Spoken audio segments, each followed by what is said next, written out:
We conducted a single-arm phase 1b/2 study of azacitidine with venetoclax and magrolimab. So this was a 3-drug combination building on azacitidine venetoclax, which is now the approved frontline standard of care for older unfit patients with acute myeloid leukemia.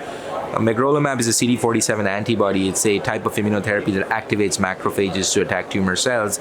And in a previous phase 1b single-arm study, the combination of azacitidine and magrolimab showed encouraging response rates and survival, especially in TP53 wild type compared to established standard of care, but also in TP53 mutated, in both populations, mutated and wild type.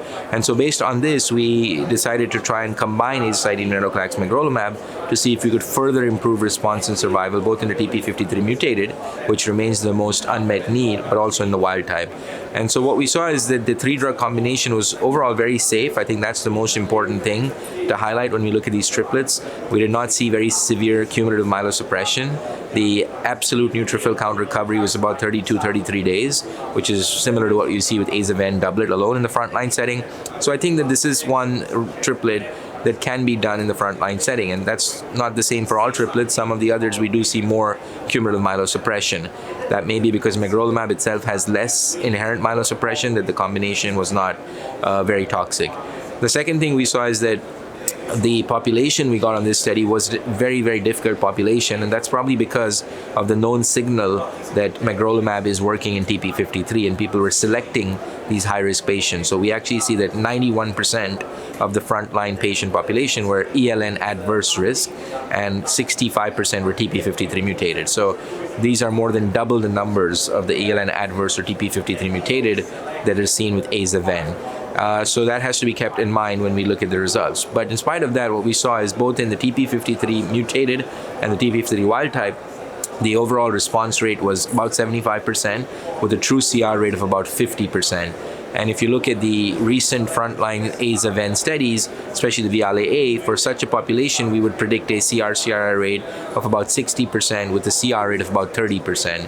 So it does look like there's an improvement in responses, and we also see that the overall survival at this time has not been met with a median follow-up of about 14 months. And the 1-year survival is around 80% for TP53 wild type and around 50% for TP53 mutated.